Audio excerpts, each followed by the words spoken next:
Please बैठा आज कैसे हैं आप लोग। आई होप आप सभी अच्छे होंगे, स्वस्थ होंगे, अपना स्टोरी लाइन को एंजॉय कर रहे होंगे। तो जो कोई भी मेरे चैनल पर न्यू आ रहे हैं, प्लीज मेरे चैनल को लाइक शेयर सब्सक्राइब करना मत भूलिएगा। और अगर आप लोगों को मेरे स्टोरी लाइन उसके प्लॉट्स पसंद आते हैं तो प्लीज मुझे कमेंट्स करके अप्रिसिएट करना भी मत भूलिएगा।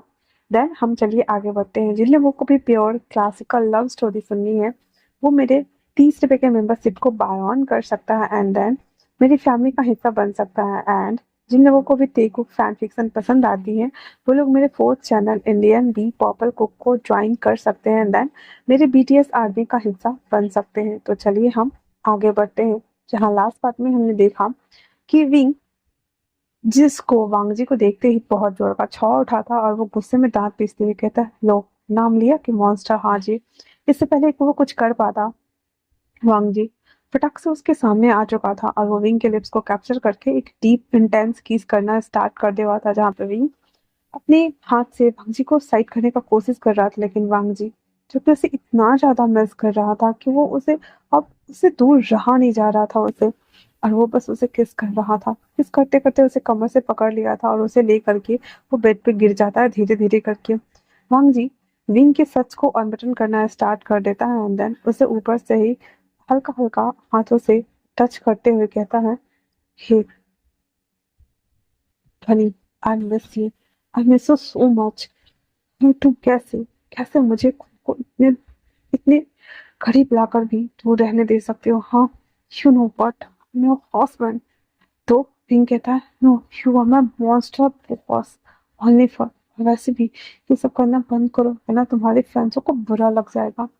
हम जी उसके लिप्स पे हाथ रखता है और उसके कान में धीरे से बड़बड़ाते हुए कहता है, वो अब हमारे बीच कभी नहीं आएगी and she is no more existence. And हाँ, वो मेरी फियांसे नहीं है। इतना बोलकर वो वापस से उसके ईयरबड्स पे ईयर लॉब्स पे बाइट करता है एंड देन वापस से विंग को वो वापस सेड्यूस करना स्टार्ट कर देता है। विंग जो कि अब आउट ऑफ कंट्रोल हो चुका था और वांगजी वापस से उसके पूरे कपड़े को उतार कर खुद के कपड़े को उतार कर वो विंग के साथ इंटीमेट होना उसी के घर में उसी के बेडरूम में स्टार्ट कर चुका था। अपना एक राउंड फाइनल कंप्लीट करने के बाद वांगजी कहता है, मैं बहुत जल्द सामने वालों को बताने वाला हूँ, you are mine, only mine Wing. Wing कहता है, पर पर सच ना, वो आपकी फैन से नहीं थी ना। फिर गगा अंग्रेज कहता है, नो वो मेरी फैन से नहीं थी बल्कि वो मेरी असिस्टेंट थी, इसलिए प्लीज कूल डाउन, ओके ना। और हाँ, ज्यादा पैनिक होने की जरूरत नहीं है, तुम्हारा ट्रीटमेंट होगा, बिल्कुल सही हो जाओगे। और दूसरी थी, और उसके बालों को केयर्स करते हुए कहता है, मैं अब तुमसे और ज्यादा दूर नहीं रह सकता, इसलिए हम सबसे पहले शादी करने वाले हैं वीर। वीर कहता है, बट मैं अभी नहीं करना चाहता, मैं कुछ करना चाहता हूँ। पांची कहता है, ओके बस 1 मंथ, उसके बाद तुम सिर्फ मेरे हो और ये सभी चीजों को जल्दी से खत्म करो। विंग कुछ भी नहीं बोलता है और वांगजी उसे गले लगाए हुए था। फिर थोड़ा देर बाद वो उठ के बैठ जाकर कहता है, अब मुझे जाना होगा। विंग कहता है, "हम्म।" फिर वांगजी जैसे आया था वैसे वहां से कूद कर बाहर आ जाता है, बाउंड्री से बाहर चला जाता है। और विंग उसे जाते हुए देखता है तब तक जब तक कि वो अपनी कार से बैठकर वहां से क्रॉस नहीं कर जाता है। उसके जाने के बाद विंग को अब दर्द हो रहा था, अपने पीठ को पकड़े हुए था और उसे वापस से बहुत अजीब लग रहा था। इससे पहले कि वो किसी को बुला पाता या कुछ कह पाता वो अपने कमरे में बेहोश हो जाता है। अगली सुबह जब चांग यू, चांग चेंग और चांग पेंगयांग, क्योंकि विंग ना अपने अपार्टमेंट ना जा करके यहाँ आ चुका था, तो जब जांगयू विंग के दरवाजा खटखटाती है ना तो विंग मतलब बेहोश हो चुका था तो वो खोले कैसे। वो जब बहुत देर खटखटाने के बाद भी वो जब नहीं खुलता तो उसे डर लग जाता है और वो स्पेयर की लाके जब ओपन करती है तो देखती है कि विंग बेहोश पड़ा हुआ था। वो बहुत ज्यादा डर गई थी और उतनी रात से वो वैसे ही पड़ा था। उसे जल्दी से आनंद फानन में हॉस्पिटल शिफ्ट कराया जाता है। सभी लोग बहुत ज्यादा डर गए हुए थे और सुबह का टाइम था। डॉक्टर को जल्दी से इमरजेंसी में लाया जाता है। डॉक्टर उसका चेकअप वगैरह करते हैं और कहते हैं कि एक्चुअली में इनके साथ ना शायद से रात को कुछ हुआ है, दैट्स वाई इनकी ऐसी हालत हुई है। इस हालत में इन्हें सेक्स नहीं करना चाहिए था। सभी लोग शॉक हो चुके थे कि व्हाट, ये सेक्स कैसे कर सकता है, और किसी को पता नहीं था विंग बेहोश पड़ा हुआ था। जियांग चिंग जल्दी से लैंसजन को कॉल करता है तो पूरी लैंड फैमिली आ चुकी थी। वांगजी भी आ चुका था, क्रिस भी आ चुके थे, और सेम बात डॉक्टर उन लोगों के सामने भी रिपीट करता और कहता है हमें जल्दी से आनंद फानन में इसका ऑपरेशन करना पड़ेगा, वरना ये बहुत क्रिटिकल हो जाएगा। और इतना बोलकर ओटी की तैयारी करते हैं, ऑपरेशन की तैयारी करते हैं, और सारा फॉर्म वगैरह को फिलअप कर दिया जाता है। उसकी मॉम अभी भी कंफ्यूज थी, और वो जियांगचिंग से कहती है ऐसा कैसे हो सकता है, हमारे घर में कोई नहीं आया था, और विंग के कमरे में आकर के विंग के साथ कुछ गलत करके कोई कैसे जा सकता है, ये नहीं हो सकता है। वांगजी जो कब से सुन रहा था वो कहता है मैं आया था कल रात को, और मैं था विंग के साथ में, और जो कुछ भी किया है वो मैंने किया है। आई एम सॉरी, मुझे नहीं पता था कि मुझे ये सब नहीं करना चाहिए था, प्लीज मुझे माफ कर दीजिए। जानवी जब ये सुनती है एकदम शॉक, और वो जी की तरफ देखते हुए कहती क्या कहा तुमने, मेरे बेटे की हालत तुम्हारी वजह से ऐसी हुई है, तुम उसे मरने के लिए अकेला कैसे छोड़ के जा सकते हो, बताओ मुझे, तुम उसे इस हाल में छोड़कर क्यों चले गए, और तुम क्या करने आए थे मेरे बेटे के रूम में। हाँ, एक थप्पड़ खींच के लगाती है वांग जी को और कहती है अगर उसे कुछ हुआ ना तो देख लेना।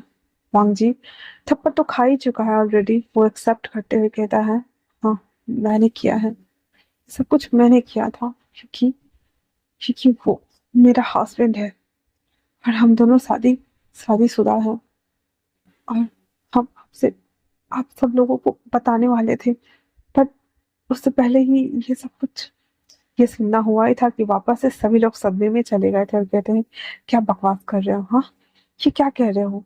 फिर वो लाइनी के पास आते हुए कहते ये क्या कह रहा है, हाँ तुम्हारा बेटा पागल हो गया है, ये कह रहा है कि वो विंग का हस्बैंड है, ये कैसे हो सकता है। लाइनी कहती है हाँ इन दोनों ने कोर्ट मैरिज कर लिया हुआ है, और ये बात हम लोगों को भी कुछ दिन पहले ही पता चली है।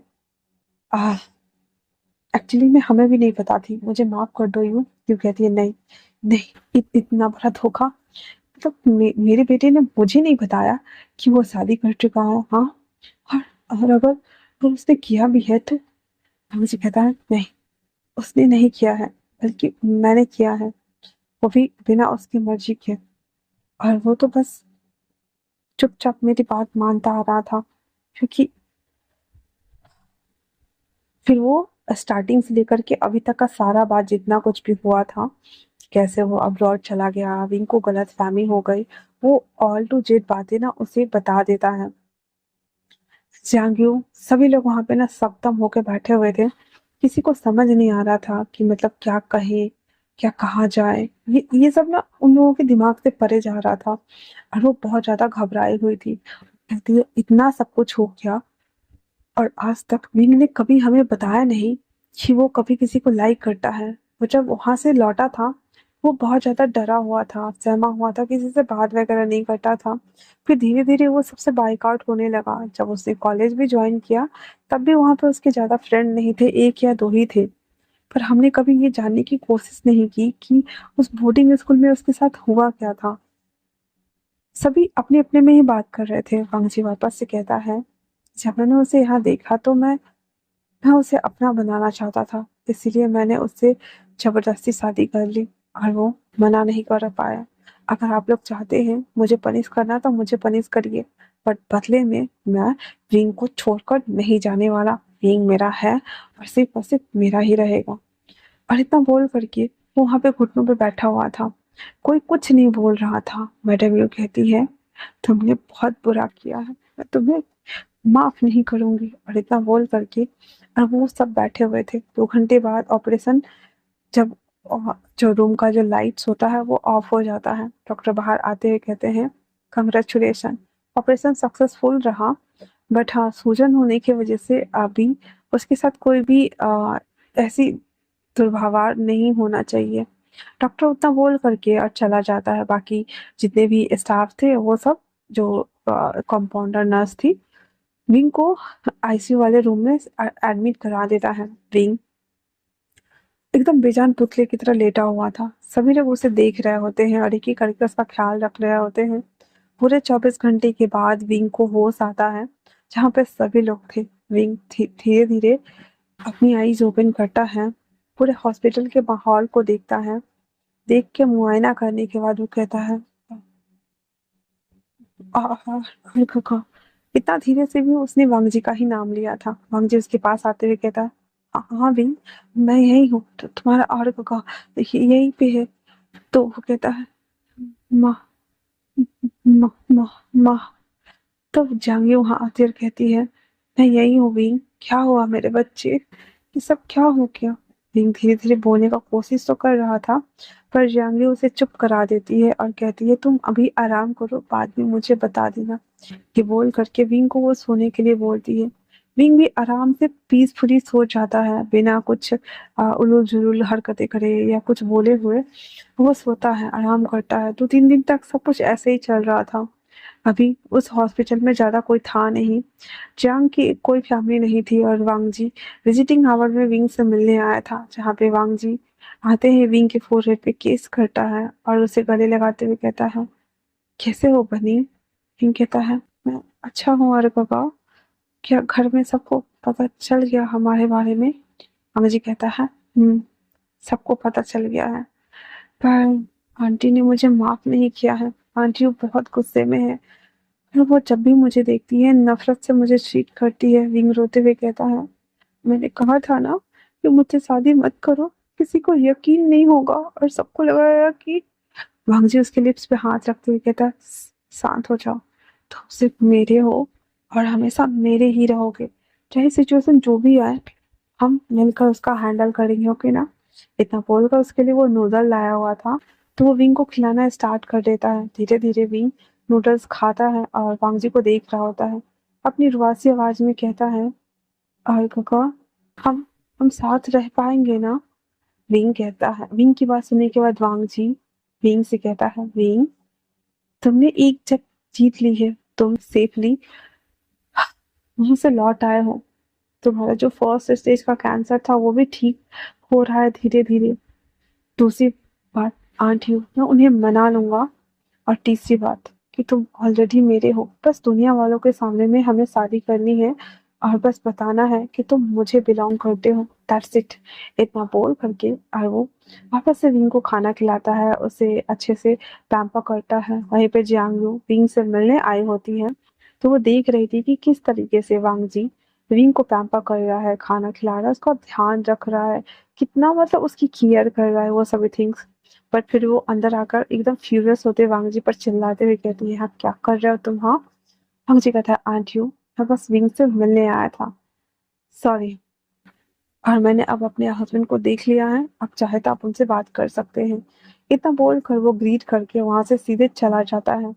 वांग जी के जाने के बाद आंटी यू आई मीन की जांगू वहां बैठती है और विंग को देख रही होती है, जहाँ पे विंग रोते हुए अपना सर नीचे कर चुका था। जांगू कहती है, कब किया ये सब विंग, और मुझे क्यों नहीं बताया, हाँ। और जब उसने तुमसे शादी की जबरदस्ती फोर्सफुली, तो तुमने कर भी लिया। वांग जी जो कि अभी भी गेट के बाहर ही था, वो गया नहीं था। विंग रोते हुए कहता है, माँ, मैं हर काका से, जब मैं 8 क्लास में था, मैं तभी उन्हें पसंद करने लगा था, क्योंकि उस समय हर काका 11th में थे और वो मेरे सीनियर थे।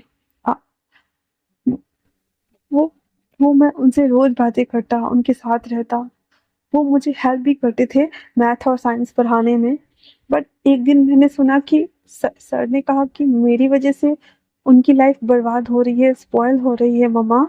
तो मुझे मुझे दूर करना था ना, इसलिए मैंने अर्गवा से ब्रेकअप कर लिया। पर मैं अपने दिन से कभी भी अर्गवा को निकाल नहीं पाया। अर्गवा अर्गवा के बारे में मैं हमेशा सोचता ही रहता था। और जब मैंने उन्हें अपने ऑफिस में देखा, तो मेरे दबी हुई इच्छाएं, छुपे हुए अरमान सारे बाहर आ गए थे। मैं क्या करता जब उन्होंने मुझे अपने साथ घर लेके गए और जबरदस्ती उन पेपर पे साइन करवाए। एक पल के लिए मैं खुश हो रहा था कि चलो इसी बहाने मैं मैं उनके साथ रहूंगा, वो मेरे हस्बैंड बन जाएंगे। पर मुझे डर लग रहा था कि कहीं ना कहीं डैड और आप इसे इनकार कर देंगे, इसीलिए मैं बस डर रहा था मॉम। पर सच कहूँ तो मैं अर्को से बहुत प्यार करता हूँ, बहुत ज्यादा प्यार करता हूँ मॉम। बट अगर आप नहीं चाहेंगी तो हम कभी साथ नहीं आएंगे। और इतना बोलकर विंग रोने लगता है सुबक सुबक करके। झांगियों के भी आंखों में आंसू थे और वो खड़ा होते हुए कहती है, इसका फैसला डैड लेंगे। और इतना बोलकर वो वहां से बाहर आने को होती है। बाहर वो वांग जी को देखती है, उसे घूर कर, और वहां से वो चली जाती है। उसके जाने के बाद वांग जी अंदर रोते हुए विंग को देखता है। वो उसके पास आता है और कहता है, विंग, ये तुमने बिल्कुल गलत किया, बिल्कुल गलत, मैं तुम्हें कभी माफ नहीं करूंगा। विंग और रोते हुए कहता है, और होगा, आप गए नहीं? जी कहता है, अगर ये ऐसी बात थी तो तुम्हें मुझसे पूछनी चाहिए थी, मुझसे क्लियर करना चाहिए था। अपने आप ही तुम्हें ये सभी डिसीजन नहीं लेना चाहिए था। तुम्हारी वजह से कितनी मिसअंडरस्टैंडिंग क्रिएट हुई। तुमने पूरी बात नहीं सुनी और सीधे कंक्लूजन पे कूद गया। वहां से मुझसे ब्रेकअप करके न जाने कहाँ तुम गायब हो गए वीन। और अब जब सामने आए हो तो सब कुछ तुम खराब कर रहे हो। मैंने क्या कहा कि तुम मेरे हो, मेरे हस्बैंड हो, मुझे बिलोंग करते हो। और अगर ऐसी बात है तो ठीक है। और इतना बोल करके फिर कहता है कि इसको क्रिस मीडिया को बुलाओ। इसका तो व्हाट्सएप। मुझे एकदम फ्यूरियस था। वो कहता, मैंने कहा मीडिया को बुलाओ। 10 मिनट के अंदर ही सारे मीडिया हॉस्पिटल के बाहर थे। वांग जी विंग को गोद में उठाता है और विंग कहती, ये क्या कर रहे हो काका? वांग जी कहता, अभी पता चल जाएगा। वांग जी विंग को लेकर के मेन फ्रंट गेट पे आता है और आने के साथ ही वो उसे वहां खड़ा करता है और कहता है, एवरीबॉडी, आप सब लोगों को जानना है ना कि मेरा हस्बैंड या मेरे फियांसे कौन है? मैं अभी बताता हूँ। और इतना बोलकर उन सब लोगों के सामने वांग जी विंग को वापस से किस कर लेता है और किस करके उसे गले लगा लेता है। विंग तो उसे कुछ समझ नहीं आ रहा था। फिर वो विंग को गले लगा के कहता है, ये this is my husband Jang Wing, मेरी शादी इससे हो चुकी है। दूसरी बात, अगर आज की बात आप लोगों ने मेरे बारे में कुछ भी गलत छपा तो आप लोगों को पता ही है कि लैंस क्या करते हैं। बेचारे सारे पत्रकार डर गए थे और वो लोग कुछ और पूछते हैं, एक आध दो क्वेश्चन जिसका आंसर क्रिस कर देता है और वापस से जो हमारा वांगजी था वो विंग को लेकर के अपनी कार में आके बैठ जाता है। तो विंग कहता है, पर हम कहाँ जा रहे हैं? मुझे कहता है, तुम्हारा जो कुछ भी ट्रीटमेंट होगा वो अब सीधे लैंड मेंशन में होगा, यहाँ कुछ भी नहीं होने वाला है। इतना बोलकर कार लैंड मेंशन की ओर निकल जाती है, जहाँ पे होल फैमिली ये न्यूज देखकर आश्चर्यचकित थे कि वांगजी ने सडन इतना बड़ा फैसला लिया तो लिया क्यों। और वो लोग बहुत ज्यादा क्यूरियस थे जानने के लिए। जब लान वांग जी की कार लान मेंशन में आके रुकती है तो सभी लोग भाग के बाहर आते हैं, जहाँ पे वांग जी नीम को अपनी गोद में लेके आ रहा होता है और सीधे उसे अपने बेडरूम में ले आकर के आराम से लिटाते हुए कहता है, यही रहो, तुम्हारे सारे मशीन वगैरह की व्यवस्था कर दी गई है, डॉक्टर आते होंगे। रीम उतरने वाला था तो वांग जी कहता है, रीम, मैंने कहा चुपचाप से लेट जाओ, मतलब लेट जाओ, दैट्स इट बनी। फिर धीरे करके डॉक्टर आता है, उसके हाथ में और जहाँ जहाँ मशीन लगा हुआ था हर जगह लगा करके उसे लिटा कर एक बार पूरा चेकअप करता है और कहता है, हम रिपोर्ट आपको थोड़ी देर में दे देंगे सर। उसके बाद विंग लेटा हुआ था और पूरी लैंड फैमिली वहां पे खड़ी थी। सब एक एक करके उससे कुछ कुछ पूछ रहे थे। बेचारा हमारा विंग तो बहुत ज्यादा डरा हुआ था, उसे समझ नहीं आ रहा था कि वो आंसर क्या करे। उसके बाद वांग जी विंग के पास बैठते हुए उसके बालों को ठीक करते हुए कहता है, तुम्हें परेशान होने की जरूरत नहीं है, सब ठीक है, ओके ना? जब तुम्हारे डैड आएंगे तब हम उनसे बात कर लेंगे, ठीक? और वो विंग को पूरे पे किस करते हुए उसे सुलाता है और फिर वो नीचे आता है, जहाँ पे ऑलरेडी जियांग फैमिली आके बैठी हुई थी, जहाँ पे लैंस चैन जियांग चैन एक जगह खड़े थे और जियांग फैमिया और जियांग यू। लान वांग जी भी आके बैठा हुआ था। तो जियांग फैमिया कहते हैं, ये सब क्या चल रहा है, क्या मैं जान सकता हूँ? इसमें वांग जी कहता है, इसमें जानना क्या है, ऑलरेडी मेरे गवा की शादी जांग गगा से हो रही है, तो मैं विंग से शादी कर चुका हूँ और मैं पूरी दुनिया के सामने मैं वापस उसे अपना बनाना चाहता हूँ, दैट्स इट। तो एक ही दिन हमारी शादी हो जाएगी, इसमें प्रॉब्लम क्या है? जांग फमिया कहते हैं, प्रॉब्लम तो कुछ भी नहीं है, पर कम से कम तुम लोग को हमसे बात तो करनी चाहिए थी। वांग जी कहता है, ऑलरेडी विंग ने पहले ही बहुत कुछ बिगाड़ दिया हुआ था और मैं दोबारा बात करके सब कुछ बर्बाद करना नहीं चाहता था, इसलिए मैंने डायरेक्ट एक्शन लिया। आई एम सॉरी अंकल कि आप लोग इससे हर्ट हुए, I am sorry dad, I am sorry. और इतना बोल करके वो कहता है, पर मुझे बस उसे अपने पास रखना था हर हालत में, इसीलिए मैंने बस ये डिसीजन लिया है और अब वो यहीं रहेगा और वो कहीं नहीं जाएगा। उसकी जुनूनियत ना सबको दिख रही थी। ना चाहते हुए भी सब लोग हाँ कर देते हैं और विंग के रिकवर होने का वेट करते हैं। जैसे ही विंग रिकवर होता वैसे ही जियांग चेंग और वांग जी, लैंसी चैन और विंग सबकी शादी हो जाती और ऐसे करते हुए ना सब लोग एक दूसरे को ना देख रहे होते हैं और थोड़ा थोड़ा करके टाइम बीतते जा रहा था। विंग अब थोड़ा सा रिकवर हो गया था, लेकिन अभी भी विंग को पता नहीं था कि इन लोगों ने पहले ही खिचड़ी बना ली हुई है कि उनकी शादी होगी। इसलिए विंग को ज्यादा कुछ पता नहीं था। अब लगभग 1 मंथ बीत गया था, जैसा कि वांग जी ने कहा था 1 मंथ बाद तुम मेरे होने वाले हो। उसके घर में ना शादी वगैरह को डेकोरेशन चल रही थी और सभी लोग बहुत ज्यादा हैप्पी थे। वांग जी विंग के लिए वेडिंग सूट लेकर आता है और उसे अपने हाथ से रेडी करने के लिए उठाता है। तो विंग कहता है हम कहीं जा रहे हैं क्या? तो कहता है नहीं, बस पहन लो, अभी पता चल जाएगा। फिर वांग जी विंग को अच्छे से मिरर के सामने में बिठाता है, उसे रेडी करता है अपने हाथों से। और फिर जब रेडी करके उसे अपनी ओर पलटाता है, जिसे देखकर वांग जी अपना कंट्रोल लूज कर रहा था और वो उसे किस करना स्टार्ट कर देता है। तो विंग कहता है इस ब्रेक होने के बाद, अरे काका, आप मुझे इस तरह से किस क्यों कर रहे हो? हाँ, और हम इतना रेडी होकर कहाँ जा रहे हैं? पर वांग जी उससे पहले ही विंग को गोद में लेकर के नीचे आ जाता है। ये एक डिफरेंट शादी हो रही थी, जहाँ पे इतने सारे लोगों को देखकर विंग तो ऑलरेडी डर गया था और वो वांग जी को हिट करते हुए कहता, क्यों? मुझे नीचे उतारो, इतने सारे लोग हैं, मुझे गोद में टांग के रखा हुआ है। वांग जी कहता है एक और सरप्राइज है विंग, और इतना बोलकर सीधे उसे स्टेज पर लाता और खड़ा कर देता है। विंग जब देखता है जांग चिन को और लैन सिचन को, तो कहता है हम यहाँ क्या कर रहे हैं, हम नीचे चल रहे हैं ना। इसमें वांग जी कहता है हम दोनों शादी कर रहे हैं विंग। विंग कहता है वो व्हाट? हम सच? No no. तो वांग जी कहता है विंग प्लीज बिहेव, चुपचाप खड़ा रहो। इतना बोलकर उसको खड़ा किए हुए था। उसके बाद फिर रिचुअल परफॉर्म होता है, रिंग एक्सचेंज होती है। जियांग जिंग लैन जिचन और वांग जी और रिंग रिंग एक्सचेंज करते हैं।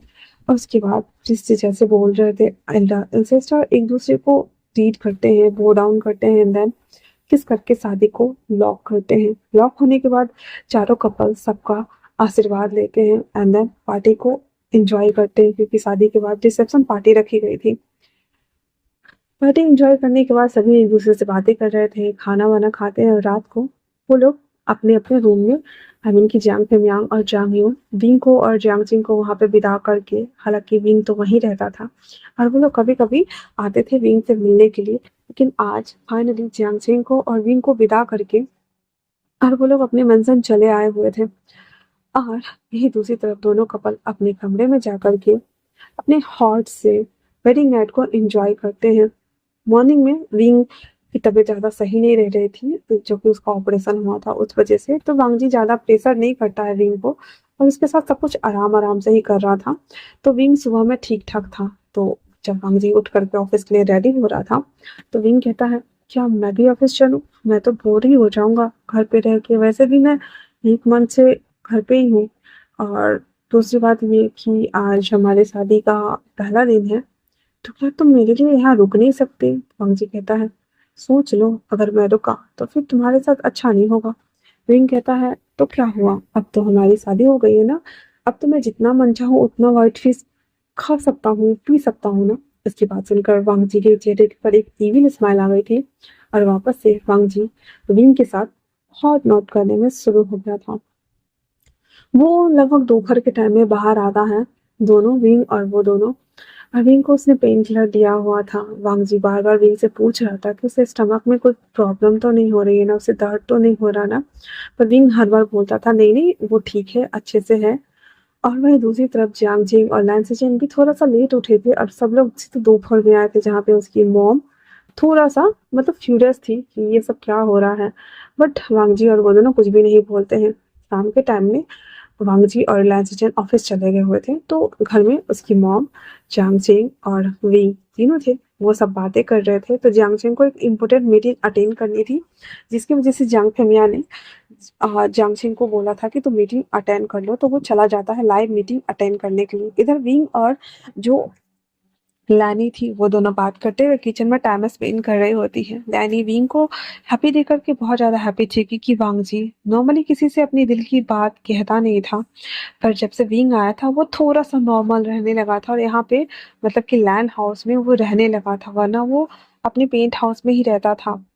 जब शाम के टाइम में सभी लोग आ चुके थे घर, तो वो लोग थोड़ा सा स्नैक्स वगैरह हॉलवे में लगा देती है और वांग जी विंग ऊपर वांग जी के लिए विंग ऊपर लेके आ जाता है, जहाँ पे वो उसे रख रहा होता है। लेकिन वांग जी के दिमाग में तो कुछ और ही खुराफात चल रहा था। वो उसका स्नैक्स रखकर जैसे ही मुड़ने वाला होता है कि वांग जी विंग को अपने गले लगा लेता है, देन उसे किस करना स्टार्ट कर देता है और उसके बैक में उसके शर्ट्स के अंदर हाथ डालकर उसे टच कर रहा होता है। वांग जी कहता है, विंग तुम्हें पता है मैं कैसे ऊपर था, आई मीन ऑफिस में था, मुझे नहीं पता, मैं बार बार बस यही सोचे जा रहा था जो कुछ भी आज मैंने किया है कि अब मैं बस पता नहीं क्यों पर मेरा दिमाग ना बार बार वहीं जा रहा था। और इतना बोलकर जैसे ही वो उसके साथ किस करने वाला होता है वैसे ही वो कहता है, आह कम से कम आगे पीछे तो देख लिया करो। हाँ, मैं तो विंग को बुलाने आई थी, पर मुझे क्या पता हो कि मेरा बेटा ये सभी सीमलेस वाली हरकतें करेगा। कम से कम दरवाजे तो बंद करने चाहिए थे ना। वांग जी घूर कर अपनी मॉम को देख रहा होता है, मानो कहना चाह रहा, मॉम ये क्या था, अब हम दोनों के बीच में कबाब में हड्डी कैसे बन सकती है। तभी वहां पे अंकल किरण भी आ जाते हैं और कहते हैं, भाभी यहाँ क्या हो रहा है।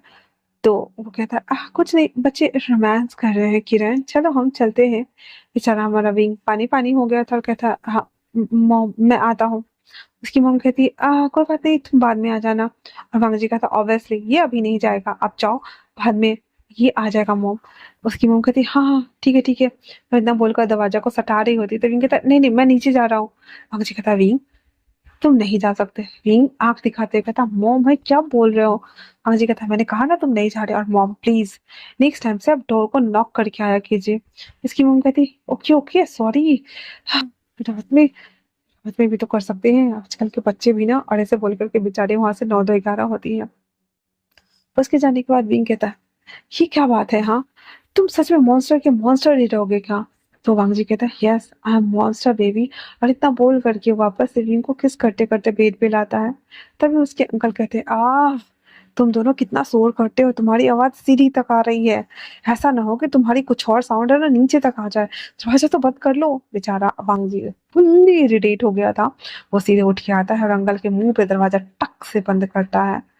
बेचारे अंकल का तो टाटा खीस हो गया, तो कहता है, भलाई का तो जमाना ही नहीं है, मैं इसे बताने गया कि रूम बंद करके बच्चे सेक्स करो, पर ये तो मेरे मुंह पर ही दरवाजा मार दिया।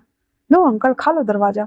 हाँ, और इतना बोलकर बिड़बड़ाते हुए नीचे आ रहा होता है, जहाँ पे लैंस चैन और सभी लोग थे। तो वो कहते हैं, वांग जी कहाँ है, और विंग तो कहता है, हाँ, लगता नहीं है कि वो लोग 1 घंटे तक नीचे आएंगे, अब यही सब देखना रह गया था। हे प्रभु, ये सब देखने से पहले हमारी आंखें निकल के कुतुब मीनार पे क्यों नहीं भाग गई। ये वाला डायलॉग चीपता है और कहता है, भाभी मुझे नाश्ता दे दो, अब तो इसी से काम चलाना पड़ेगा। बेचारा नाश्ता कर रहा होता है। वहीं दूसरी तरफ हमारा वांग जी विंग को नाश्ता और खाना समझ के खाने में लगा हुआ था। फिर से 1 राउंड कंप्लीट करने के बाद वांग जी कहता है, "हाँ, अब मेरी भूख मिट गई है, अब मुझे अच्छा लग रहा है। भीम कहता है, this is not fair, mom के सामने और अंकल के सामने तुम मुझे एम्बैरेस कर रहे हो। तो वो कहता है, कुछ भी, मैं तुम्हारा हस्बैंड हूँ और मैं ये कर सकता हूँ, समझे ना। और इतना बोल करके वांग जी उसे वापस से किस करता है। फिर वो दोनों के वॉशरूम आते हैं, क्लीन होते हैं, और फिर वांग जी और वो दोनों कपड़े चेंज करके नीचे आते हैं। तब तक खाने का टाइम हो चुका था। डाइनिंग एरिया पे सभी लोग ना वांग जी को घूर कर देख रहे थे, जहाँ पे वांग जी कहता, व्हाट, हमारी नई नई शादी हुई है, अगर हम सेक्स नहीं करेंगे तो क्या आप करने वाले हो। अगर ऐसी बात है तो हम जाते हैं यहाँ से, क्योंकि जब मेरा मन करेगा तब तो मैं करूंगा ही करूंगा। बेचारा हमारे लायन सेशन को खांसी हो रही थी। भाई मेरा भाई कितना ज्यादा बोल्ड है, ये हर बात सीधे मुंह पर कैसे बोल देता है, ये सोचता क्यों नहीं है। वांग जी चुपचाप खा रहा होता है, विंग की तक खाना क्या पानी भी नहीं उतर रहा था। और वो ना मतलब मन कर रहा था उसका कि वो ना वांग जी को भी मार डाले, कूट डाले, पीट डाले, बट वो क्या ही कर सकता था। इसीलिए वो बस चुपचाप मुंडी नीचे कर लेता और खाना को ना टून टून के खा रहा होता था। वांग जी कहता है, क्या मैं खिला दूं, तुम्हें पता है ना तुम बीमार हो, और इस तरह से खाओगे तो कैसे चलेगा। यानी कहते, हाँ हाँ बेटा, और ये तो नए नए शादीशुदा लोगों में होते रहता है, तुम उसकी चिंता मत करो, ठीक है ना, तुम खाना खाओ, खाने पे फोकस करो, ओके ना। और इतना बोल करके और वो उसको खाना खिलाने में लग जाती है। बेचारा हमारा विंग ऑलरेडी शर्मसार हुए जा रहा था, पर फिर भी क्या करता, वो मरता क्या नहीं करता टाइप्स खाना वो खा लेता है। उसके बाद वो लोग सोने के लिए चले आते हैं और वांग जी वापस से रात को विंग को वापस खा जाता है। बेचारा हमारा विंग की बैंड बजा देता है वांग जी। अगले दिन विंग कहता है, अब तो लगभग 1 महीने से ज्यादा हो गया ना वांग जी, अब मैं क्या ऑफिस ज्वाइन कर लूं। हाँ, तो वांग जी कहता है, वैसे तुम्हारा एक्स बॉयफ्रेंड अब लीगली हस्बैंड बन चुका है, तो तुम चाहो तो ज्वाइन कर सकते हो, ठीक है ना। इतना बोल करके अब वो रेडी हो रहा था, तो विंग कहता पर मैं वहां पे ना ज्यादा लोगों को तो अभी भी नहीं पता होगा ना ऑफिस में कि मैं तुम्हारा हस्बैंड हूँ। तो वांग जी कहता है हाँ तो क्या फर्क पड़ता है, अगर कोई पूछे तो तुम बता देना। और इतना बोल करके और वांग जी और विंग दोनों रेडी होकर नीचे आते हैं और सबको बोलते हैं कि विंग आज वापस से ऑफिस ज्वाइन कर रहा है। और उसकी बात सुन करके सभी लोग बहुत ज्यादा हैप्पी हो गए थे, क्योंकि विंग ना पिछले 1 मंथ से ज्यादा लगभग 1.5 मंथ होने को आए थे और विंग घर में ही रह रहा था इसी वजह से। तो सभी लोग वापस से ब्रेकफास्ट करते हैं और विंग ऑफिस जाने के लिए रेडी हो जाता है। और वो जांगचिंग आई मीन की जांग फिमयांग के ऑफिस चले गए थे और वांग जी ने बोला था कि तुम मेरे ऑफिस में काम करोगे, इसीलिए वांग जी के साथ वो निकल जाता है ऑफिस। वांग जी कार पार्किंग में था और विंग उसके साथ था। वांग जी विंग को अपने हाथों में हाथ डाले हुए ऊपर सबको दिखाते हुए लेके जा रहा था, मानो कहना चाह रहा है ये मेरा है और इससे दूर रहियो भाई। उसके बाद एचआर डिपार्टमेंट के पास आते हुए उसे कहता है मीट माय हस्बैंड और इसे काम समझा दो, ठीक है ना, ये कर लेगा। और वो डाटा एनालिटिक्स डिपार्टमेंट था जहाँ पे वो जो था वो उसे अच्छे से समझा देता है कि ये करना है और आपको ऐसे ऐसे करना है। विंग आराम से अपनी सीट पे जाकर काम कर रहा होता है, लेकिन तभी जो वांगजी की न्यू असिस्टेंट थी वो मटकते हुए आती है और उससे बात कर रही होती है। और उसे ये नहीं पता था अभी तक कि वांगजी की शादी हो चुकी है, इसीलिए वो विंग के बारे में पूछती क्योंकि आज विंग फौज से था। तो कहता वो फिर विंग इशारा करता है कि मत बताओ। फिर वो कहती वो न्यू है और वो वहां पे काम कर रहा है। तो विंग के पास जाते हुए कहती है हे यू तुम मेरे लिए कॉफी बना के लाओ। विंग कहता मैं लेके आऊं, सच में? तो कहता हाँ तुम। विंग कहता ओके। फिर वो चला जाता है कॉफी लाने के लिए। फिर वो कॉफी लेकर के सीधे वांग जी के कैबिन में चला जाता है। उसको इतना गुस्सा चढ़ रहा था कि वो उसके कैबिन में आकर के वांग जी के पास उसकी शिकायत लगाने वाली थी, लेकिन देखती है कि विंग वांग जी के गोद में है और वांग जी कॉफी पी रहा होता है। वो उसे देखते कहती है आई एम सॉरी सर। तभी वांग जी कहता है meet meet my husband Chang Pi. और तुम्हारी हिम्मत कैसे हुई इसे कॉफी बनाकर लाने की? हाँ। वो कहती आई एम सॉरी सर, मुझे नहीं पता था। इसमें वो कहती है आइंदा से मेरे और मेरे हस्बैंड से दूर रहना, समझी ना। बेचारी वहां से लंक लेके बाहर भागती है और उस एचआर डिपार्टमेंट के मैनेजर से पूछती है कि तुमने मुझे पहले क्यों नहीं बताया कि सर के वो हस्बैंड है। कहता है मैं तो बताने वाला था पर उन्होंने मुझे मना कर दिया। हाँ मैं क्या ही कर सकता था, इसीलिए खैर छोड़ो, तुम जाओ अपना काम करो। बेचारी वो अपना काम ही कर रही थी और क्या ही कर सकती थी। वहीं दूसरी तरफ हमारा विंग, उसका आज पहला जो दिन था वो बहुत अच्छा जाता है और वो बहुत हैप्पी था। सच में वो बहुत ज्यादा हैप्पी था। फीमेल एम्प्लॉय थी ना, वो मुंह चमकाते हुए बाहर चले जाती है, कहती है इसे तो मैं सबक सिखा के रहूंगी। फिर वो जो एचआर मैनेजर था उसके पास आते ही कहती है तुम्हें पता था ना कि वो बॉस का हस्बैंड है, तो फिर तुमने मुझे बताया क्यों नहीं? तो वो ऐसे कहता बेबी मुझे नहीं पता था ना, पर कोई नहीं। आ बॉस का हस्बैंड हुआ तो क्या हुआ, है तो आखिरकार हमारा जूनियर ही ना, तो हम तो उसे काम करवा ही सकते हैं। डोंट वरी, मैं तुम्हारा बदला जरूर लूंगा। इतना बोल करके और वो जो मैनेजर था वो एक इविल स्माइल दे रहा होता है और वो जो असिस्टेंट थी वो भी बहुत ज्यादा इविल स्माइल कर रही होती जो कि न्यू थी। अब हमारा विंग कॉफी खत्म होने के बाद जैसे ही जाने को होता है, वांग जी उसके कमर से उसके हाथ को हटाते हुए कहता है तो कैसा लग रहा है तुम्हें? विंग कहता है क्या मतलब कैसा लग रहा है, अच्छा ही लग रहा है और कैसा लगेगा? कहता मेरा मतलब ये है कि यहाँ पे काम करके तुम्हें कैसा लग रहा है? विंग मुंह बनाते हुए कहता आज मेरा पहला दिन है, मैं कैसे बोल सकता हूँ, छोड़ो भी, मैं चाहता हूँ वरना लोग क्या कहेंगे, ऑफिस में भी ऑफिस रोमांस चल रहा है इन लोगों का। हाँ जी कहता है भी अभी तो हमारी शादी हुई है और मैं तुम्हें खोना नहीं चाहता। विंग कहता मुझे पता है तुम मुझे खोना नहीं चाहते, तुम मुझे प्यार करना चाहते हो 24 घंटे, पर हम अभी ऑफिस में हैं इसलिए ऑफिस आवर्स में हम ये सभी चीजें नहीं करेंगे। तो इतना बोल करके वो उसकी फोर्स पे किस करता है, देन वहां से उठ के वो बाहर आ जाता है। जहाँ पे एचआर मैनेजर जो था वो ज्यादा खुन्नस खाया हुआ ही तो था ही। वो विंग को कहता है आह बहुत हो गया सर आपका ये सब करना, अब हम कुछ काम कर ले। विंग कहता ठीक है। अब वो मैनेजर था तो उसकी वो रिस्पेक्ट कर रहा था, तो बहुत सारा फाइल विंग को दे देता है और बेचारा हमारा विंग, उसको आदत तो था सब कुछ करने का बट फिर भी वो सब काम करना स्टार्ट करता है। धीरे धीरे करके सारा काम कंप्लीट कर दिया हुआ था उसने, पूरा बेटर ही किया था अच्छा से। और वो काम खत्म करके जैसे कॉफी लेने के लिए जाता है तो वो देखता है कि वो एचआर मैनेजर जो वांगजी के जो न्यू असिस्टेंट है ना, वो दोनों लबी डबी हो रहे थे। विंग ना चुपके से उन दोनों का पिक्चर क्लिक कर लेता है, देन फिर कॉफी लेकर के आने लगता है। तो वो लड़की उसके सामने आते हुए कहती है मुझे पता है तुमने अभी अभी जस्ट क्या किया, मुझे अपना फ़ोन दो। विंग कहता क्यों? मैं अपना फ़ोन क्यों दूँ? तुम मुझे डरा रही हो? तुम भूल गई हो कि ये कंपनी मेरे हस्बैंड की है और मैं चाहूँ तो तुम्हें यहाँ से निकाल सकती हूँ। इस समय तो वो लड़की कुछ नहीं बोलती है, सिर्फ विंग को घूर कर देखती है, देन वहाँ से चली जाती है। विंग वापस से अपने काम करने के लिए जब आता है तो देखता है कि फाइल जो उसने तैयार करी हुई थी ना, उस फाइल में से ना 3-4 पेज मिसिंग थे। विंग को इतना गुस्सा आ रहा था, वो पैनिक होने लगता है और जैसे ही वो कुछ कहने के लिए उसके पास जाने को होता है ना, वांग जी उसको खींच कर कॉरिडोर में लेते हुए कहता है क्या हुआ? विंग कहता है मैंने फाइल बनाई थी पर उसमें से पीसेस नहीं है, मुझे ना उस चुड़ैल पे बहुत गुस्सा आ रहा है, मैं उसको मारने जा रहा था, तुम क्यों आए बीच में? वांग जी कहता ओ, तो वो तुम्हें टारगेट कर रही है, कोई बात नहीं, तुम्हें तो ये सब हैंडल करना आता है नवीन, तुम तो खुद अपनी कंपनी चला चुके हो। नवीन कहता है हाँ, अब मैं उसे अब बताऊंगा, कोई बात नहीं। फिर वांग जी कहता है ओह ठीक है, तुम्हारा हस्बैंड भी तुम्हारा साथ देगा, और इतना बोल करके वो दोनों एक दूसरे को स्माइल करते हैं। देन फिर वांग जी विंग को किस करता है, फिर उसे छोड़ देता है। विंग हमारा गुस्से के मारे लाल टमाटर तो बना हुआ था, पर किस करने के बाद वो थोड़ा सा शांत हो जाता है। वापस से आके वो बैठ जाता है और पेन ड्राइव निकालता है, क्योंकि वो बनाते जा रहा था लैपटॉप पे और वहां से वो प्रिंट आउट निकालते जा रहा था, और निकाल करके पेपर को वापस से फुलफिल कर देता है। उसकी कर देने के बाद विंग कहता है हाँ, मेरा हो गया। इतना बोलने के साथ ही वो सारा पेपर लेता है और मैनेजर को सबमिट कर देता है। मैनेजर तो बहुत ज़्यादा हैप्पी हो रहा था कि वाओ, इसमें से तो 3-4 पेज ना मिसिंग है और इसको तो डांट पड़ेगी ही पड़ेगी।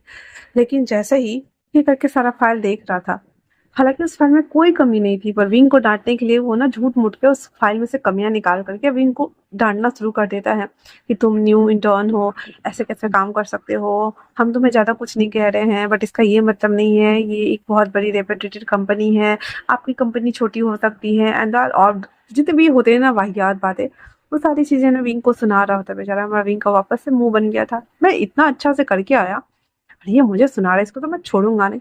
लेकिन चुपचाप सुन लेता है और वहां से वो निकल जाता है। और आने के बाद वो वापस अपने सीट पे बैठा हुआ था और कंपनी की वेबसाइट पे बाहर के नहीं, और वहां पे इन दोनों के पिक्चर को वो डाल देता और कहता है मैं भी देखता हूँ आप क्या करते हो आप। इतना बोलने के साथ ही विंग एक विल स्माइल करता है, देन आगे का काम वो करना स्टार्ट कर देता है। 10 मिनट बाद पूरे कंपनी में शोर हो चुका था। वाओ, एचआर टीम का डिपार्टमेंट और वांग जी की सेक्रेटरी लगी पड़ी हुई है भाई साहब। ये देखते ही जो मैनेजर था वो सीधे बिफरते हुए विंग के पास आता है, क्योंकि वो जो असिस्टेंट थी ना उसने कॉल करके बोल दिया था कि विंग उस समय कॉफी लेने आया था और उसने देखा ही होगा। वो आता है और उस पे ना ऐसे मतलब उसको सीधे कुछ बोलता नहीं, ये भी भूल गया था कि ये ना वांग जी की हस्बैंड है। भाई इसको छेड़ना मतलब तुम्हारे तो सामत आनी तय है, और तुम भूल गए हो उसने पिछले असिस्टेंट के साथ में क्या करा था। तो वो विंग के हाथों को सीधे खींचते हुए कॉरिडोर में ले जाता है और उसको दीवार पे सीधे फेंकता है और कहता है तुम्हें बहुत ज्यादा चर्बी चढ़ी है, हाँ मैं कह रहा हूँ ये सभी चीजें करना बंद करो, तुम्हें समझ नहीं आता है क्या? विंग कहता है हेलो, तमीज से बात करो। मैं कहता है यहाँ पे अभी कोई देखने नहीं आ रहा है, ये कौन किसके साथ क्या कर रहा है, और दूसरी बात कि मेरे प्राइवेट मैटर में तुम्हें पढ़ने के लिए किसने बोला था? हाँ, विंग को जैसे फेंका हुआ था ना तो उसके टमी में ना वापस से दर्द होने लगता है। वो अपना टमी पकड़े हुए था और जो वो था उसके तरफ बढ़ते हुए कहता ओ, तो तुम्हारे वीकनेस वहां पे है, कोई बात नहीं, चलो अच्छी बात है यार, वैसे भी तुम तो एक लड़के हो ना, आई मीन तो सही कि तुम एक गे हो और तुम्हें लड़कों में ज्यादा इंटरेस्ट आता है, इसलिए तो हमारे बॉस को फंसा रखा है ना। तो तुम्हें मेरे टेस्ट को भी टेस्ट कर ही लेना चाहिए। इतना बोलकर उसके पास वो बढ़ रहा था, विंग उसको धक्का देता है, लेकिन फिर भी वो उसको ना दोनों हाथों को ना शोल्डर को ग्रैब किए हुए था, विंग को ना दीवार पे पिन किए हुए था, जिससे कि विंग पैनिक करने लगता है। तो उसे ना बहुत ज्यादा घिन आ रहा था और वो कहता छोड़ो मुझे, मेरे कहा छोड़ो, और उसके लातों को ना मारने शुरू कर देता है। पर वो कमीना ऊपर से था, विंग को पीठ पे दर्द होने लगा था तो वो डिसबैलेंस हो रहा था, वो उसको धक्का दे रहा था, दोनों में ना टनाटनी चली हुई थी, पर फिर भी उसको ग्रैब किए हुए था। विंग को बहुत यू वाली फीलिंग आ रही थी जो वो उसको पकड़े हुए था। फिर उसको धक्का देता है, जैसे ही जाने को होता है कि वांग जी विंग को ना हाँफते हुए देख लेता है, वो भाग के आता है और उसको देखता है तो 2-3 फैंट धर के देता है उसको, और फिर विंग को संभालता है, जहाँ पे विंग कहता मेरे टमी में दर्द हो रहा है। वांग जी क्रिस को कहता क्रिस इसको निपटारा करो, हाँ हाँ इसे लेके चलो, मैं इसे बाद में देखता हूँ। फिर विंग को लेकर के वो अपनी कैबिन में आता है, विंग को ले जाता है जहाँ पे विंग के पेट में ना बहुत दर्द हो रहा था। विंग ना लेटे लेटे ना इधर से ना एकदम छटपटा रहा था अपने पीठ को पकड़ के। उसे समझ नहीं आ रहा था, वो विंग को फटक से लेता है, वापस से नीचे आता है, कार में डालता है, उसे हॉस्पिटल लेके भागता है। तो जब हॉस्पिटल आता है तो डॉक्टर उसे बोलते हैं कि जो स्टिचेस थे ना वो खुल गए थे, शायद से प्रेशर पड़ा था, क्या पता नहीं क्या हुआ है, दैट्स वाई ये दर्द होने लगे हैं। वापस से उसके टाके को वापस से उसको टाका लगाया जाता है और अभी विंग बेहोश था। और जब 2 दिन बाद विंग को होश आता है तो विंग अपनी बॉडी को ना रब कर रहा था और वो ना रो रहा था। उस समय कोई भी नहीं था कैबिन में, सारे फैमिली वाले में से ज्यादातर लोग आके देख के जा चुके थे। वांग जी ना विंग को जब देखने के लिए आ रहा था तो उसके फेवरेट नूडल्स लेके आ रहा होता है। वो जब देखता है कि विंग ना अपने कपड़े के ऊपर से ना अपने हाथों को रब कर रहा है, वो वो वो ऐसा करता हुआ वो समझ नहीं पा रहा था कि ये ऐसा क्यों कर रहा है। फिर वो अंदर भाग कर आता, कहता विंग ये क्या हुआ। विंग कहता "मत छुओ मुझे, उसने मुझे टच किया, मैं गंदा हो गया वांग जी, उसने मुझे यहाँ यहाँ यहाँ यहाँ टच किया, तो वो मेरे नेक को स्निफ कर रहा था, मुझे बहुत गंदा फील हो रहा है, मैं मैं गंदा हो गया हूँ। तुम्हें मुझसे नफरत हो रही होगी ना। भांग जी जब विंग को ये वर्ड सारी सुनता है वो तो इतना ज्यादा डर गया था, वो नूडल्स का साइड रखते हुए विंग को सबसे पहले गले लगा लेता है, कहता है तुम पागल हो गए हो विंग। हाँ, तुम तुम तुम क्या बोल रहे हो, मैं तुमसे नफरत क्यों करूंगा, और उसकी चिंता मत करो। और फिर वो फ्लैशबैक में खुद से ही याद करता है जहाँ पे वो उसको एक कार कोठरी में ले जाकर के खूब कुटाई पिटाई करता है, उसकी आंखें फोड़ देता है, उसके हाथ को गर्म तवे पे रख करके जला देता है ताकि वो नेक्स्ट टाइम किसी को टच ना कर सके। उसको बैडली ट्रीट करने के बाद उसको घर भेज दिया जाता है। और जो उसके असिस्टेंट थे उसके साथ भी वही होता है जो पिछले वाले असिस्टेंट के साथ में हुआ था। तो वांग जी तो ऑल मैटर को सेटल कर ही चुका था। फिर विंग को संभालते हुए कहता है आज के बाद तुम्हें वो कभी नहीं छुएगा और तुम्हें कहीं किसी के अंडर काम करने की जरूरत नहीं है। 24 घंटा तुम मेरे साथ मेरे कैबिन में रहोगे, दैट्स इट, है ना भीम। रोना बंद करो और ये मेरे प्यार से सब धुल जाएंगे, सब धुल जाएंगे विंग। पर विंग फिर भी रो रहा था। वांग जी कहता है ये हॉस्पिटल है, सोच लो विंग, मैं यही शुरू हो जाऊंगा अगर तुम नहीं रुके तो। विंग रोते हुए कहता है मैं सच में गंदा हो गया हूँ, उसने मुझे कैसे टच किया, उसने मुझे यहाँ यहाँ यहाँ डर्टी तरीके से टच किया ना। अरे हाँ, तो वागजी उस नेक पे ना विंग को किस करता, छोटे छोटे पिक किस, और कहता है अब ठीक है, हाँ मेरे पास तुम हो, इतनी मुश्किल से मिलो हो और मैं तुम्हें खो नहीं सकता विंग, क्योंकि तुम मेरे हो, सिर्फ मेरे हो। और हाँ, तुम मेरे एक्स बॉयफ्रेंड हो, मैं तुम्हारा बॉस हूँ। तो विंग कहता है हाँ हाँ, तुम मेरे बॉस हो, मेरे एक्स बॉयफ्रेंड हो, मेरे करंट हस्बैंड हो, सब कुछ हो, आई लव यू। और इतना बोलकर गले लगा लेता है और फिर भी अपने आप को देख रहा होता है। तो वांग जी कहता है बस करो, ऐसा कुछ नहीं है। फिर विंग डिस्चार्ज होता है, घर आता है तो सारे सारे फैमिली वाले थोड़े से डरे हुए थे। तो मॉम उसकी मना कर देती कि ये ऑफिस नहीं जाएगा, पर वांग जी कहता है अस्त्यो कराते हुए नहीं मॉम, ये अब मेरे पास ही रहेगा, मैं जहां जाऊंगा मैं इसे लेके जाऊंगा। तो उसकी मॉम कहती है ये कहीं नहीं जाएगा, ये काम भी करेगा तो घर से काम करेगा, दैट्स इट, क्योंकि आज इसके साथ ऐसा कुछ हुआ है, अगर अगली बार हुआ तो ये खुद को रोक नहीं पाएगा, ये ट्रॉमा में चला जाएगा। फिर वांग जी विंग की मॉम की बात मान लेता है और विंग अब ऑफिस नहीं जाता है, वांग जी अकेले ही जाता है। विंग को थोड़ा सा बुरा तो लगता है स्टार्टिंग में, पर विंग घर पे रह के मॉम के साथ कंपनी एंजॉय करता, मॉम की कंपनी, अंकल की कंपनी, नहीं उसके डैड की कंपनी, क्योंकि उसके अंकल जाते थे कंपनी, उसके डैड आर्ट वर्क करते थे। तो विंग घर पे रहते रहते तो जो कुछ भी काम वाम अगर वांग जी छोड़ के जाता था उसे कंप्लीट कर देता था। उसके डैड को ना आर्ट में बहुत इंटरेस्ट था, तो विंग ना धीरे धीरे पहले उसे सीखता है फिर उसे बनाना स्टार्ट करता है। तो वो उसके डैड की जैसे ही बेहतर करने लगा था। तो विंग को भी उसमें रुचि होने लगी थी, तो वो अलग अलग पेंटिंग बनाता जिसमें वो अपने वांगजी के साथ स्कूल टाइम में बिताए हुए पलों को ड्रॉ करता और एक नया नाम, एक नया रूप, नया आकार देता। अब उसके डैड ना कुछ पिक्चर्स क्लिक करके ऑनलाइन सेल पे लगा दिया हुआ था, जहाँ पे उसकी हर एक पेंटिंग की कीमत डबल ट्रिपल आ रही थी, जिसे देखकर उसके डैड कहते हैं तुम तो मुझसे भी ज्यादा अमीर निकले, देखो तुम्हारी पेंटिंग, हर एक पेंटिंग की कीमत मुझसे ज्यादा है। अरे ये बोलकर उसे परेशान कर रहे होते हैं। अब लगभग 1 साल बीत चुका था विंग और वांगजी की शादी का। वांगजी अपने ऑफिस को संभाल रहा था, जियांगजिंग और लैन सिचन भी अपने अपनी कंपनी और ऑफिस को संभाल रहे थे, और विंग और वांगजी के फादर दोनों आर्ट वर्क में एक अलग ही अपना नाम कर चुके थे। विंग को वांगजी ने जैसे कि कहा था कि वो उसे पूरी दुनिया से छुपा के बचा के रखेगा, तो उसे ज्यादातर लोग उसके अननोन नाम से ही जानते थे। जो कि विंग ही था। बट अभी तक विंग को किसी ने देखा नहीं था, पर उसकी आर्ट पूरी दुनिया में मशहूर हो रही थी और सब लोग उसके साथ काम करने के लिए बेताब थे। लेकिन विंग तो बस अपने लिटिल मंस्टर बॉस के साथ ही बहुत ज़्यादा हैप्पी था और वो उसी के साथ रहना चाहता था। आज उस घर में एक हॉलवे पार्टी में छोटा सा कंपनी की तरफ से गेट टुगेदर रखा हुआ था, जिसमें बहुत बड़े बड़े पेंटर, बिजनेसमैन, पॉलिटिशियन सब आए हुए थे। और उसके डैड भी एक पेंटर ही थे जो उसके डैड को जानते थे, और कुछ जो उसके पेंटिंग्स की जो पिक्चर्स थे ना, वो उस हॉलवे में भी लगाए हुए थे। पार्टी चल रही थी, लेकिन जो 2-3 पेंटर्स थे जो जापान के थे, वो विंग को पेंटिंग को देख करके कहते हैं कि मिस्टर लैन, ये पेंटिंग किसने बनाई है? जिसने भी बनाई है अपने विचारों को इसमें भरा है। गर्व से लैन वांग जी के फादर चेंगो जिन बताते हुए कहते हैं कि ये मेरे सन इन लॉ ने बनाए हैं। और जहाँ पे वांग जी विंग को अपने हाथों में इंटरवाइन किए हुए पूरे पार्टी में जितने लोगों से वो बातें कर रहा था, एक सेकंड के लिए भी उसने विंग का हाथ नहीं छोड़ा था। वो विंग के हाथों को पकड़े ही सबसे मिल रहा था, बात कर रहा था। कभी वो उसके हाथों को पकड़े हुए था, कभी कमर को, कभी कंधों को, लेकिन विंग को कभी भी उसने नहीं छोड़ा था। और हर किसी को वो इंट्रो करा रहा था, मीट माय हस्बैंड लैन वे इंग, ऐसे करके। तो विंग को भी अच्छा लग रहा था कि कम से कम वो कंपनी नहीं जा सकता, बाहर काम नहीं कर रहा तो क्या हो गया।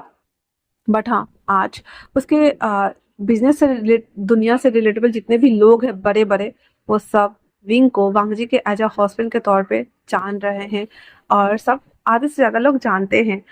तो वो बहुत हैप्पी था इतना में ही, और वो खुश था अपने हस्बैंड की कामयाबी पे।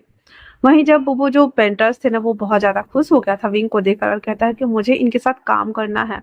तो चंगेजन उनके सामने में शर्त रखते हैं कि वो कहीं नहीं जाएगा, अगर आपको काम करना है तो आपको यहीं पे आना होगा और इसके साथ काम करना होगा, क्योंकि मेरा बेटा बहुत ज़्यादा ऑब्सेसिव है, वो एक मॉन्स्टर है और अपने हस्बैंड को बिल्कुल भी नहीं छोड़ेगा।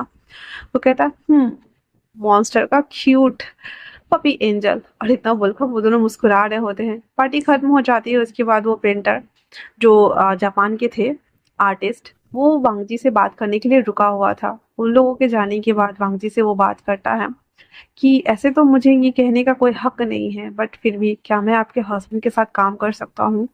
उसके हस्बैंड, क्योंकि आपका हस्बैंड बहुत ही अच्छा उम्दा आर्टिस्ट है और उसकी कला को निखर के लाया जा सकता है। वांग जी बहुत ज्यादा हैप्पी हो गया था और करंट हाँ बोल देता है। फैमिली वाले पूरे शौक में थे, इवन विंग भी। वांग जी कहता है ये पूरे वर्ल्ड में नंबर 1 पे आते हैं और इनकी पेंटिंग, लगभग एक पेंटिंग करोड़ों में, मिलियंस में जाती है, टैट से भी 3 गुना दाम में। तो तुम्हें इनके साथ काम करना चाहिए विंग। तो वो जो आर्टिस्ट थे वो कहते हैं हम यहीं से काम करने वाले हैं, हर आपको कहीं जाने की जरूरत भी नहीं है ना? विंग भी मान गया था और कहते हैं ठीक है। और एक तो उन लोगों का खुद का एक आर्ट रूम था ही, तो उनके लिए भी होटल्स का अरेंज कर दिया गया था उन लोगों की तरफ से। और विंग एक नई जर्नी पे निकल चुका था और वांग जी और पूरे फैमिली उसके साथ था, क्योंकि विंग आखिरकार अपने सपनों को उड़ान जो भर रहा था वो ये ही तो करना चाहता था। लेकिन कंपनी में इतने सारे फाइनल क्लासेस होने की वजह से उसने कंपनी ज्वाइन करा हुआ था। एट द एंड वो उसने कंपनी की भी नैया पार लगा दी थी, और उसका एक्स बॉयफ्रेंड जो कि उसका मॉन्स्टर बॉस निकला था, उससे वो उसने शादी भी कर ली थी। उसके जो इंटरनल प्रॉब्लम्स थे वो भी धीरे धीरे हील हो चुके थे और वो बहुत ज़्यादा हैप्पी था। आज वो नई ऊंचाइयों को छूते हुए अपनी ज़िंदगी में आगे बढ़ता चला जा रहा था। पूरे 2 साल हो चुके थे और वर्ल्ड वाइड विंग को जाने लगा था एज अ आर्टिस्ट के तौर पे, एज अ वांगजी के हस्बैंड के तौर पे। और वो होल फैमिली और इवन विंग और वांगजी भी बहुत हैप्पी था। विंग के अंदर जो फियर भरा हुआ था, लोगों से जो एंजाइटी के तौर पर उसे मिला था, वो सब दूर हो चुका था। जो कुछ भी उसके साथ नॉर्मली जो हादसा हुआ था, वो सभी चीज़ें वो दूर हो चुकी थी। और विंग ऐसे ही अपने वेडिंग के जो उसकी शादी की सालगिरह थी, तो वो मनाने के बाद, अपनी हॉट नॉट स्पिन करने के बाद, वो वांग जी से कहता है क्या मैं बेबी को कंसीव करूँ वांग जी? वांग जी कहता है नो वे विंग, मैं नहीं चाहता। हाँ, गॉड ने तुम्हारे बॉडी में विमेंस के ऑर्गन्स दिए हैं, बट तुम्हें पता है ना तुम कंसीव करोगे और वो बेबी। विंग कहता है हाँ मैं जानता हूँ कि वो बेबी नॉर्मल बेबी के जैसे नहीं होंगे, मैं बस पूछ रहा हूँ। तो वांग जी कहता क्या तुम्हें बेबी चाहिए? कहता मुझे बेबी चाहिए अपनी फैमिली पूरी करने के लिए। वांग जी कहता है तो कल ही हम चलेंगे और एक बेबी लेके आएंगे, पर मैं तुम्हारे साथ रिस्क नहीं ले सकता। विंग मान जाता है और फिर वांग जी वापस से दोबारा से उसके साथ हॉट नॉट करना स्टार्ट करता है। वो अपने हैप्पी मोमेंट को एंजॉय करते हैं, देन सो जाते हैं। कल सुबह ब्रेकफास्ट वाले टेबल एरिया पे वांग जी सभी फैमिली वालों को बताता है कि विंग एक बेबी चाहता है। तो उसके अंकल कहते हैं, निकी और पूछ पूछ, हम आज ही अनाथ आश्रम चलेंगे और बेबी को लेके आएंगे। भाई हमारे फैमिली में बच्चे की कमी जो है, हाँ दो दो कपल्स ने शादी की है पर बच्चे एक भी नहीं है, मुझे भी बच्चे चाहिए। होल फैमिली सारे लोग हंसने लगते हैं अंकल की बात सुनकर के। उसके बाद सारे लोग अनाथ आश्रम आते हैं। वहाँ पे बहुत सारे बच्चे थे, उनमें से वो दो बच्चे को सिलेक्ट करते हैं, एक लैंसिचन के लिए और दूसरा भगवान वांगजी के लिए।